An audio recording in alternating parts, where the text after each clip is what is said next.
This is all wrong. I shouldn't be up here. I should be back in school on the other side of the ocean. Yet you all come to us young people for hope. How dare you! Boring. Boring. Boring. Okay, you got into it. Don't tell us what we're going to feel. We're trying to solve a problem. Don't tell us what we're going to feel. I'm not telling you. Because you're in no position to dictate that. Remember what you're doing. You're in no position to dictate what we're going to feel.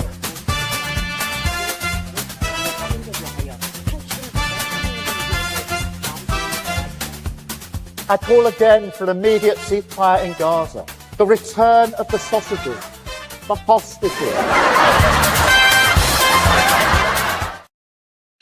Welcome on and all to the unusual and extraordinary and hopefully inspiring station which tells you the truth, gives you our opinions, but never mixes the two. Hooray! And hopefully is a little bit more honest than the British Prime Minister, who is lying to himself, in my view. Please don't forget to like and subscribe on Unprecedented TV, the home of free speech and hopefully of facts as well, where we treasure facts and we're gracious with opinions as well. Now, I'm mentioning Keir Starmer because perhaps by the time you watch this, who knows, if you're watching it in the archive, Keir Starmer will be gone. It's been a very difficult time for the Prime Minister. He has lost a number of his staff. Perhaps even as we're on air, he loses more.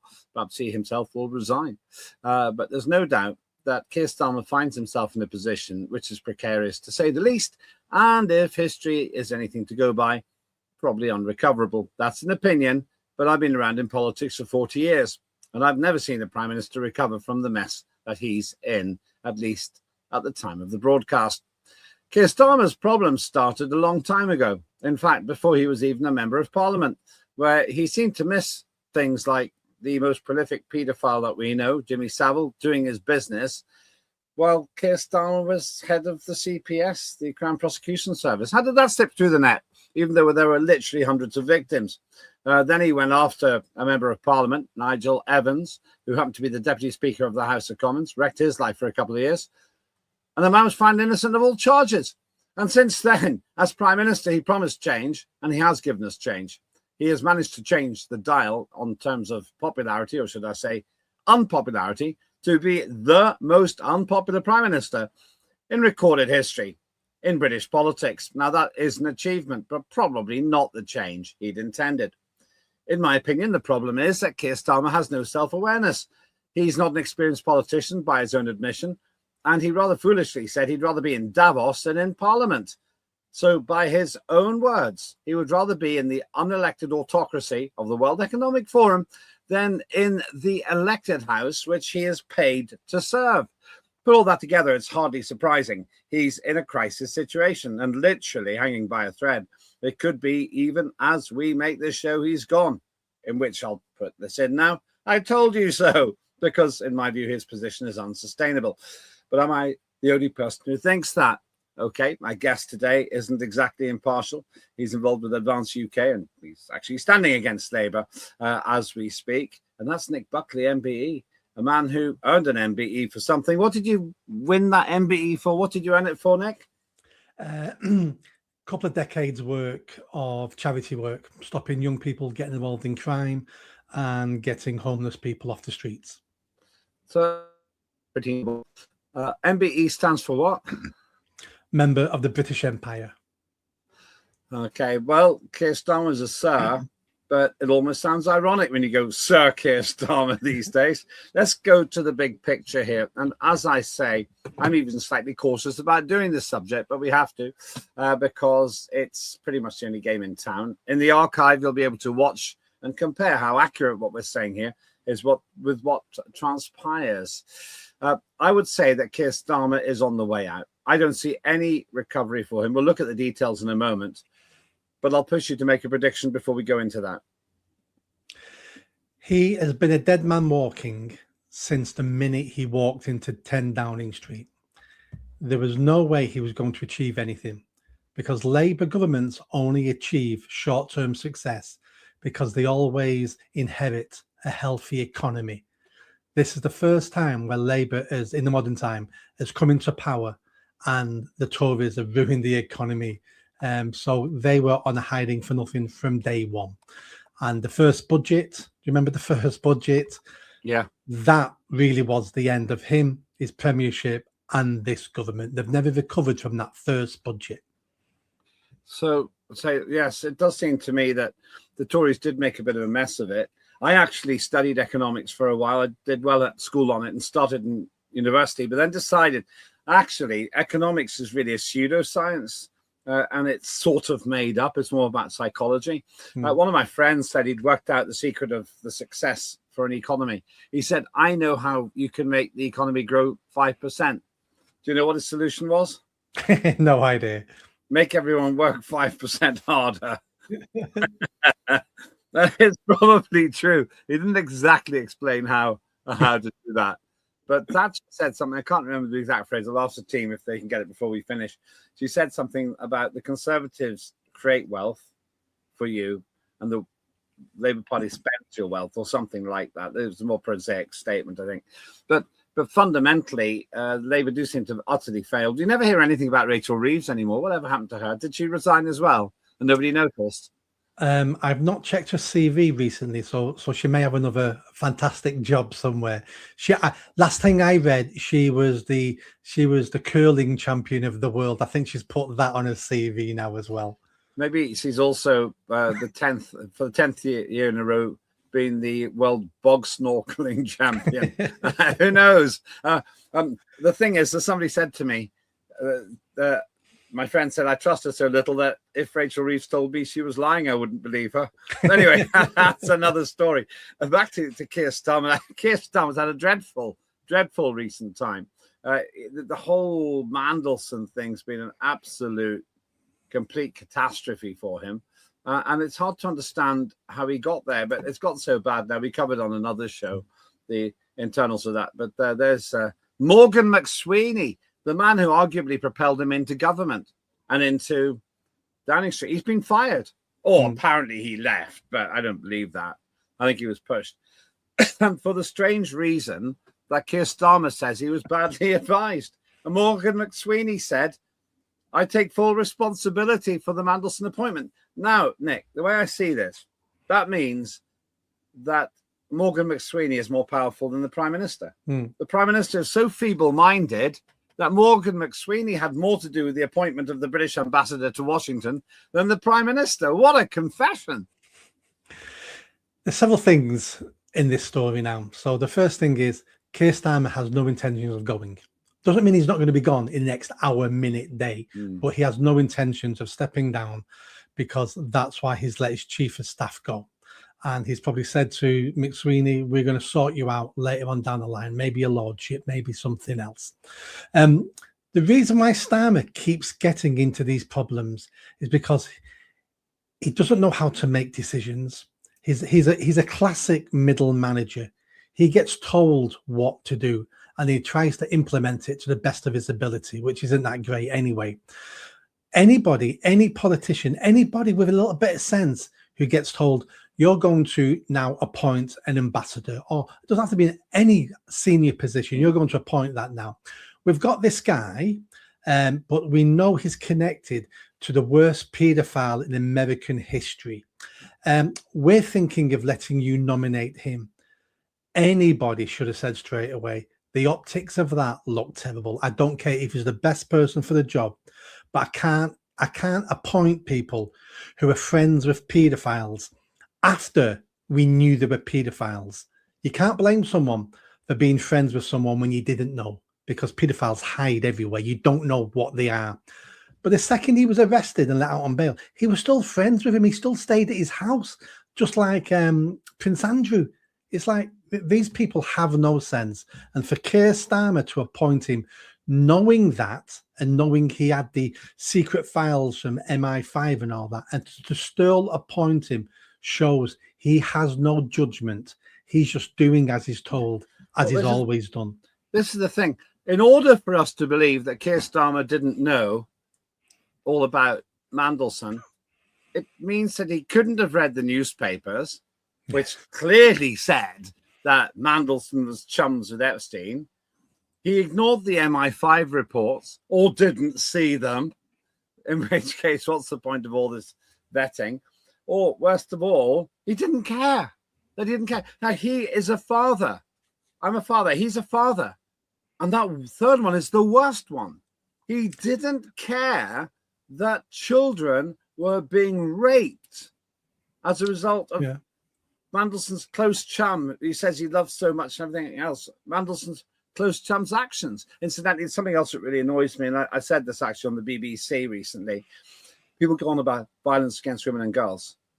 No, it's violence against victims. Because every time they say, oh, Epstein's guilty of violence against women and girls, they assume there wasn't a single male victim. And I simply don't believe that.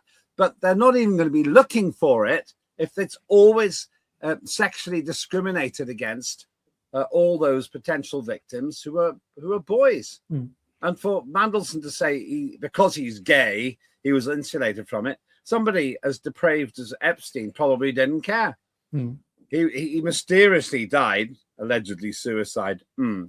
So we can't ask Epstein directly, but I'm sure at least one of the, well, I would say one of the 6.5 million documents that actually exist might hint at boys being involved, and I've heard some backstories about that. But you're right. This claim by Mandelson, by Starmer, that Mandelson was unknown to him. He never did anything wrong.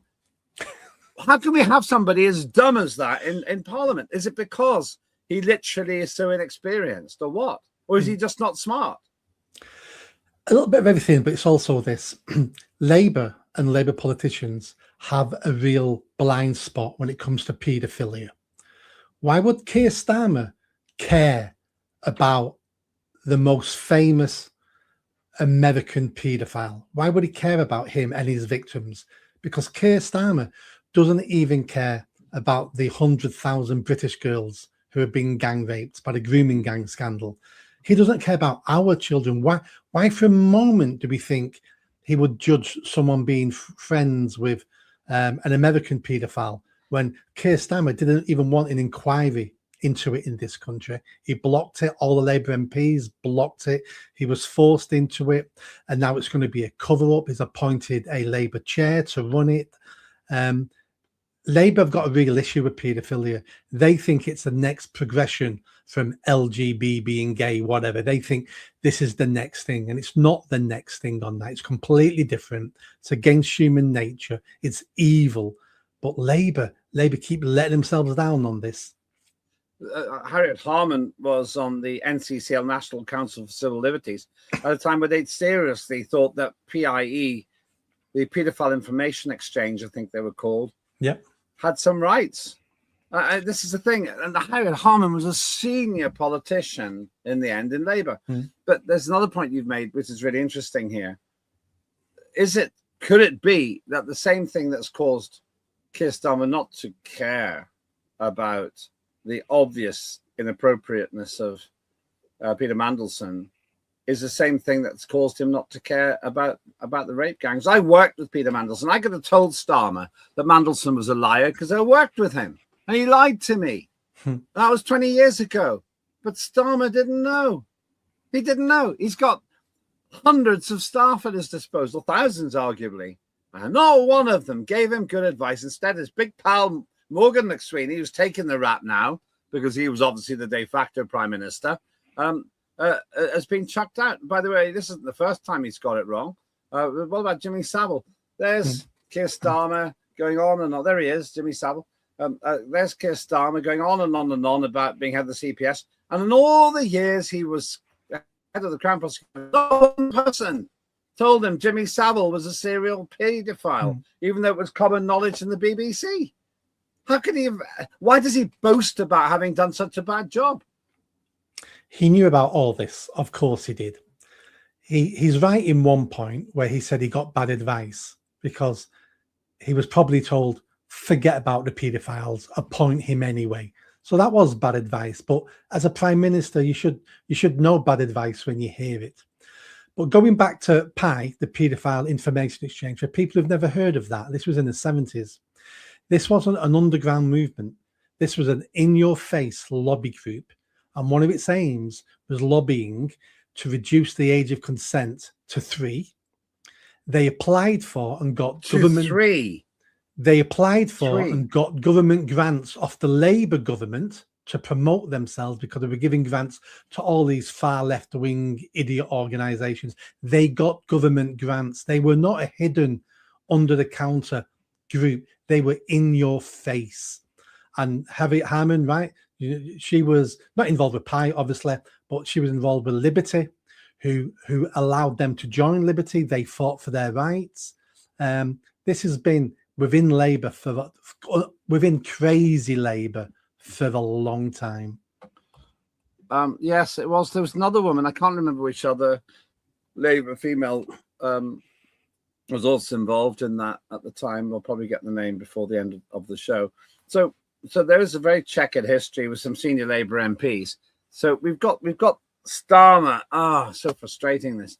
We've got Starmer, who has got a very bad track record of taking these things seriously, appointing that man, Mandelson. And of course, we've seen this Labour crisis deepens. As I say, we'll broadcast this, whatever the situation, but it's quite possible by the time people watch this, Starmer's gone. But he's caused this himself. There he goes. That's not Morgan McSweeney next to Peter Mandelson. It's Keir Starmer. You sort of feel like shutting the door and saying, how can you seriously carry on in your job? How can you not see that you're not suited? You're not up to it. Because if he had that sort of vision, he wouldn't be Prime Minister at the moment. He'd have resigned a long time ago. Look at the 13 U-turns he's done. We're going to take the winter fuel allowance off old folk, but not all of them. We're going to tax pubs more, maybe not pubs. U-turn, because they come up with an idea and go, this will be great. And then they announce it. No one's done any research into unintended consequences and a backlash. And the second they get backlash, they know that week they have to backtrack, which makes them even weaker for next time they have to backtrack. It's one fiasco after another. And this is just the latest fiasco. And if none of them made him question his position and resign, this one won't either. Yeah. The only way he goes is when he's challenged by the front bench. When the front bench start going, we want that job, that's when he'll end up leaving then. It was Harriet Harman and Patricia Hewitt, incidentally, who were the two MPs who were around at the time when the NCCL, predecessor to Liberty, I think probably at that time, they were promoting minor attracted persons by another name. It's just shocking, really. We'll come back to you in just a minute. I have to remind you, we've got other very, very hard-hitting programs, and one of the most important is, of course, the wonderful work done by Claire Dyer. Watch it.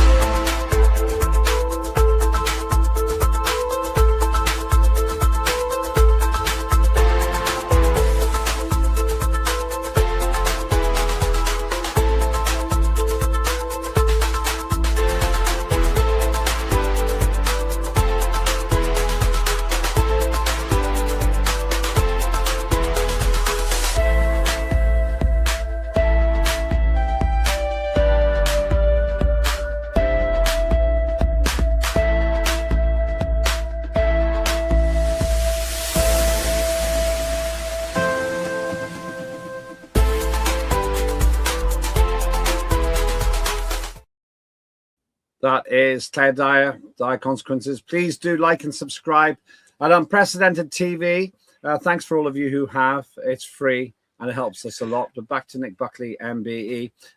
During the break there, we also got an update on a quote, and apparently it's a paraphrase, but let me read it to you. This is about Margaret Thatcher. She said, the problem with socialism is that you eventually run out of other people's money. Which is pretty good. And I think that there does seem to be this element where they promised no more taxes, and then they've put some of the highest tax increases we've ever had. Now, back to this problem that...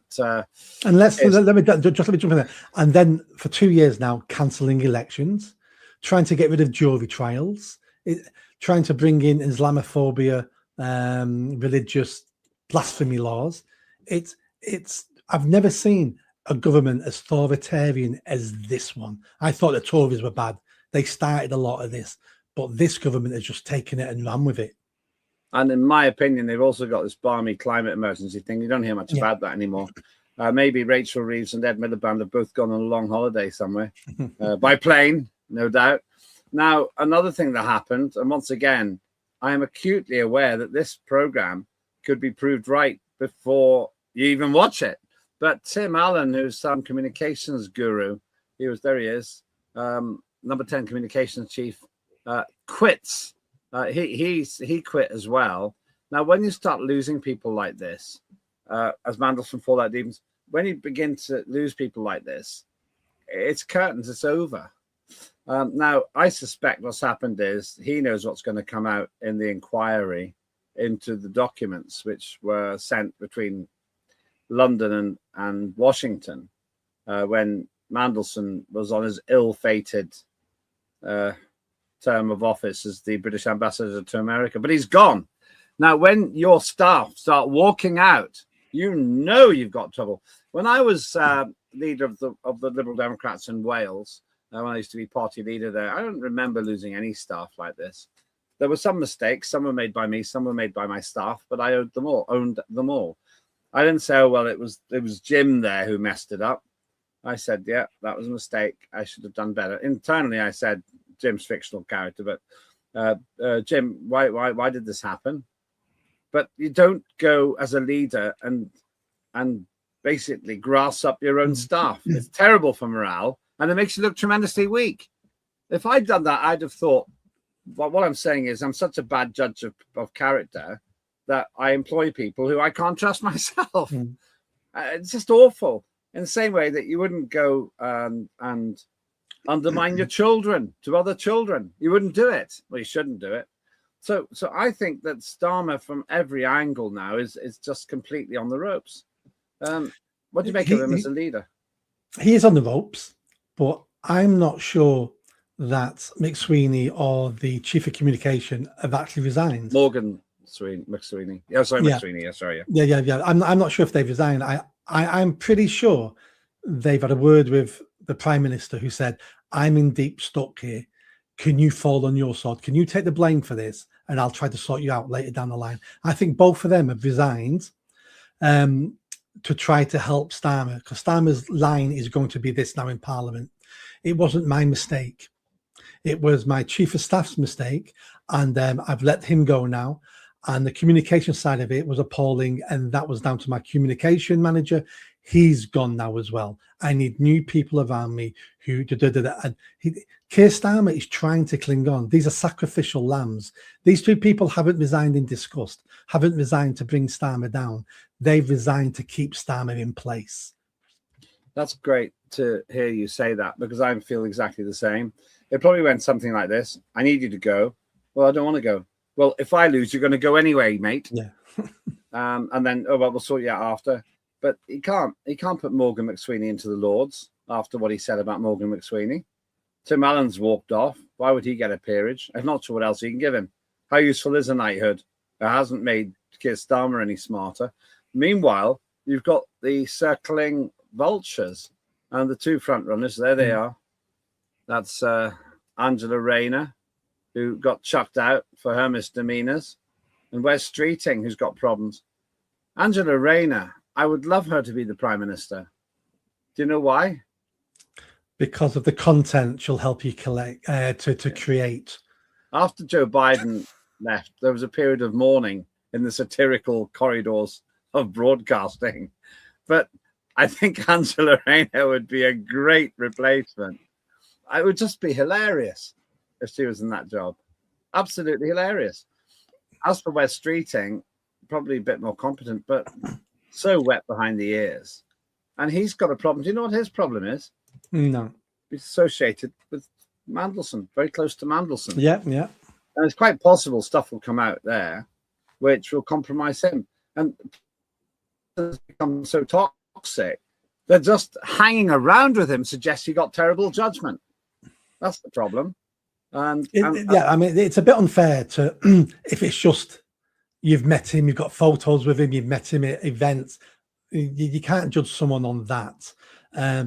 But I remember reading somewhere recently that Streeting had put a quote years ago saying Mandelson was his mentor or something like that. I seem to, and that's not 100%. I seem to remember reading something like that. Now that's damaging. Yeah, I think it is. And there are plenty of shots, and there's another one, that rather fuzzy shot. The actual caption to this one was, some photographs aged like milk on a hot radiator. It's not a picture you want to have dredged up all the time. The biggest problem that Wes Streeting has, I think, is the same. If he was mentored by Mandelson, but I knew Mandelson 20 years ago when I was in my 30s, actually, and I could tell he was terrible. He double-crossed me when I was working with the late David Trimble. I didn't need to have a psychological analysis or references to know he was a bad egg. And I said so at the time. I said, I'm not going to work with this guy because he's just lied to myself and David Trimble on an important matter of Northern Ireland policy. But as it turned out, he had to resign then anyway. He's resigned twice from government. I mean, this is the thing. And that's not a clue to anybody that this guy's had to resign several times before. Yeah. I mean, it's judgment. It's just dismal. It really is. So, yeah, I see Wes Streeting and also I see Wes Streeting and also Angela Rayner really massively compromised. I think Rayner's probably more popular. It's said that she'd got in if she didn't have all that tax trouble by contradicting her own parties, her own policies, in fact. Who would you put as the front runner? David Lammy's the other possibility, but we mock him almost every time we talk about him. Angela Rayner by a country mile. This is Angela Rayner's to lose. Andy Burnham, if he had stood at the by-election and won the by-election, but he didn't manage to do that, he would have been Prime Minister. But at the moment, the way things stand, Angela Rayner is odds-on favourite for me. She ticks all the boxes. And Labour, don't forget, are far left now. So Angela Rayner, all my money on her. Yeah, I just think she's the most likely. And if she's got any sense, she'd reach out to Wes Streeting and go, which job do you want? Yeah. Let's run as a double act because, you're still quite young. You'll have another chance at Prime Minister. What top job do you want? Do you want Chancellor Exchequer? Do you want Home Office? What do you want? And as the two-ticket race, unstoppable then. Yeah, it just would be great because it also would make Labour completely unelectable. They already are. Yeah. Just imagine Angela Rayner in a leaders' debate. Just imagine. I'll tell you something else as well. It wouldn't surprise me if she, which she would have already done, reaches out to Andy Burnham. Andy, I need your support on this. And when I become Prime Minister, I'm going to open the door for you to come back to Westminster. And the second she's Prime Minister, she bolts that door shut. Yeah, well, then she's, oh, sorry, I can't do it. It's the Tory scum that made me do it. Have a fag. There we go. You mentioned the by-election. I'll come to it in a minute. So overall, I don't think Starmer can survive this. I feel he's already lost. I've never known a Prime Minister recover from something as bad as this. Starmer's drowning, and he just can't bring it together. He messed up on the terrible judgment about Mandelson. He's lost people, who knows how many more. They're just dropping like flies. As I say, by the time people are watching this, he could be gone already. But is there any way back? Let me ask you an open, it's a close question, but an open answer. When do you think Starmer will not be Prime Minister anymore? 2 weeks. Okay. I don't think he'll go this week. I think he's going to fight to the death this week. He'll cling on. Okay, we're filming this in the second week of February, so certainly by the end of February, you'd say. Yeah, he'll be gone by then. He'll understand. A week from now, he'll understand his position is untenable. The front bench runners and riders will all be active, and he'll be told, it's over, Keir. It's over. You either resign, in which case, you know, there's all sorts of things in the party for you, or we end up having to kick you out, and that's going to damage your reputation, damage the party. He's probably got another week or two before he accepts it, and then there'll be a leadership election. Originally, I thought it won't be till after May, but all those running riders now are looking around each other going, someone's going to make a move soon. And if I don't make a move, I may miss the boat. I think he'll be finished before May as well now. I would have said May, absolute backstop, but actually it's only going to take more embarrassing revelations directly about Starmer, and then he'll go because he's thrown his shield away. That was Morgan McSweeney. Tim Allen's jumped out of the bus before it hits the wall. He's got no further protection. He's also got the ignominious court cases, those 3 handsome young Ukrainian men to look forward to at some time in April. Oh, we forgot all about that, haven't we? We forgot all about the rent boys. Well, we don't know they're rent boys, do we? They're just handsome young men who had very interesting social profiles. Okay, nothing's been proved.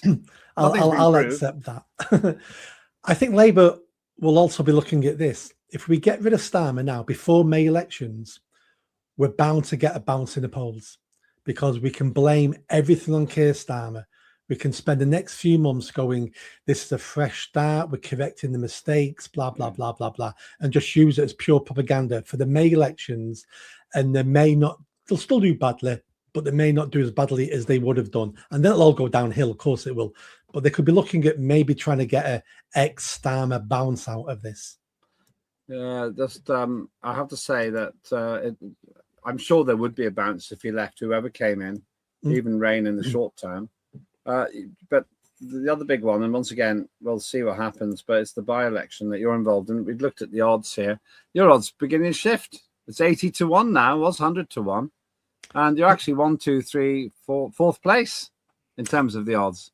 That's not bad. Well, you're ahead of the Lib Dems and the Conservatives. When I entered, we weren't even being polled. Then I saw we were 200-1. Then I saw we were 100-1. So that's just cheered me up. We're now, what do you say, 88-1? No, 80-1. 80-1. It's the best odds there. Yeah, I mean, it's hard because we're a new party. But as it's going on, I'm getting more traction, more messages, more people are beginning to hear that I'm standing and what I stand for. My 5-point plan manifesto went down really, really well, because no one else has got a manifesto. They're all talking about national stuff. You vote for me and we're going to stop the boats. You vote for me and we're going to save the NHS. And I'm like, no one's going to do any of those things. You vote for me and I'm going to have a local inquiry into the grooming gangs. You vote for me and I'm going to personally fund an anti-knife crime project for the streets. Everyone's talking national. There's only me talking local. Nice little advert. Now I'm going to have to ask the Greens and Reform and Labour to come on. They can balance. I do want to do that as well. We might have the Workers' Party of Britain. They're still ahead of the Tories and the Lib Dems and poor old Social Democrats. They're nice people. They are actually. Yeah. Well, that's good. If and when, well, it seems obvious actually now that the Labour Party will lose that election. It's quite remarkable, really. And let me jump in there. I'm not 100% sure of that yet, because what we've got now is we've now got shy Labour voters. So nobody wants to admit that they're going to vote Labour. Some people can't bring themselves to vote Green.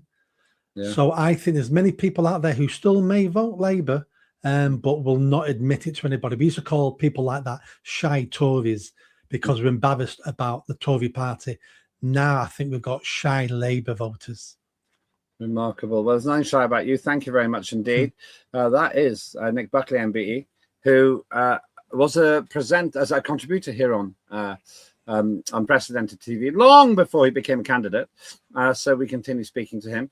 We will reach out to the other party candidates and see if we can get them on as well. In the meantime, I'll just make 2 observations before we finish. Number one, Keir Starmer's dead duck now. He can't carry on as Prime Minister. Abysmal judgment, consistently so.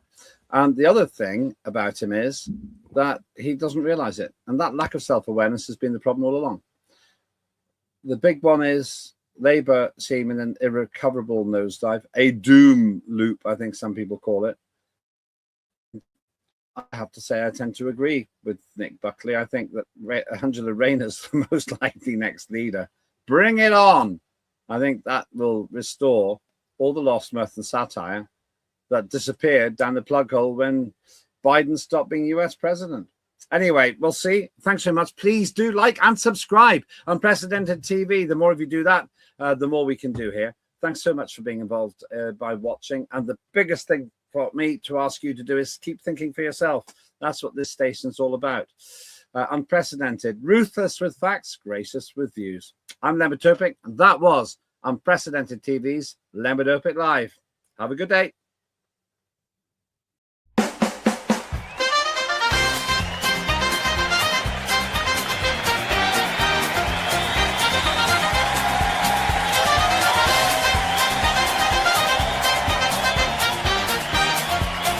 Immediate ceasefire in Gaza.